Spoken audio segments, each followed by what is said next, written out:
I'm not proud of how that morning looked from the road, but I'll tell you the truth anyway. 3 HOA agents stood in my gravel drive waving a clipboard full of fines. I stepped out on the porch with my father's old coffee mug in one hand and the shotgun I keep for coyotes in the other, barrel down, to safety on. I didn't say a word. They saw me, saw the flag over my porch lift in the breeze, and they ran. That was the moment everything changed. The cabin sits at the edge of a small lake, where mornings smell like pine sap and wet shale. My dad brought me here every fall. We'd watch the mist lift off the water and talk about nothing. He's gone now, but his flag still hangs off the porch beam he set by hand. I keep it clean. I keep the place tidy. It's not fancy. It's ours. I don't even live inside their HOA. The neighborhoods down the county road do. But somewhere along the way, the association started acting like the lake belonged to them, and my shoreline was their business. It started small. A letter about approved mailbox colors. I ignored it. My mailbox is a simple black box on a treated post I set myself. Then came a notice about unauthorized fencing. That fence is wire and cedar posts, built to keep my cattle from wandering to the water. My grandfather set those corner posts when he still had jet black hair. I called the county. "You're not under their jurisdiction," the clerk said. "You're unincorporated." "You're fine." I wanted to believe that. Settled it. It didn't. One Saturday I drove up and found a bright plastic notice stapled to my gate. 38 violations. They fined my gravel driveway for being gravel, my woodpile for being stacked in public view, even my father's flag, fined for being an unapproved exterior fixture. I stared at that line for a long time. My father's flag. A violation. Anger came first, then disbelief. I folded the notice and slid it under my coffee mug so the wind wouldn't take it. My hands shook. The coffee tasted burnt and bitter. I walked the fence line just to calm myself, listening to crickets in the tall grass, boots thudding on old boards, lake shining like glass. Then I told myself, breathe, and I started making calls. The county recorder emailed me scans of the original plat, the cabin, the pasture, the dock, all on the deed. No easements, no HOA rights. I printed every page in bold. Then I called a friend who's a retired deputy. "Keep records," he said. "Everything in writing. And don't argue at the gate." That's how I met the agents face to face. Early morning. Fog clinging to the cedar line. 3 men stood by my gate with that same clipboard. HOA badges stitched over their jackets. My heart was steady, but loud in my chest. I walked slow, calm. Everything in me wanted to yell, but I've learned yelling is just noise without traction. "Morning," I said. They didn't answer. The tall one started reading. "You are in violation of section," I raised a hand. "Before you go further, let me be clear. I am not under your authority. This is county land. Private property recorded since 1963. I held up the plat and the deed. You step 1 foot past this gate without a court order and you're trespassing." The shortest one smirked, like he was humoring a child. "You'll find the association's reach is broader than you think." I kept my voice low. "No, it isn't." He tapped the clipboard. "If you pay the fines today, we can reduce them." That was it. That's when something in me shifted from anger to action. I took photos of each of them. Badges, clipboard, page numbers. "Write your names on this," I said. "And the name of the law firm that told you to issue fines on property you don't govern," the tall one muttered. "We don't have to give you that. Then you can leave," I said. They didn't. One put a boot on the bottom rail of my gate.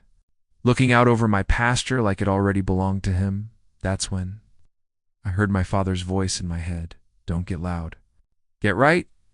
I stepped back, walked to the porch, and set down my mug. The notice was still there under it. The shotgun sat just inside, cleaned and safe. I took it with both hands, the way a man takes a tool he respects. Barrel down. Safety on. When I stepped back outside, the flag moved above me. The lake made that soft shingle sound at the bank. "You gentlemen," I said quietly, "are still on my property. You will turn around and walk back to your truck. If you think you have authority, get a judge to say so. Otherwise, this ends now." The short one tried to stare me down. Couldn't the tall one swallowed hard? The third man took a step back.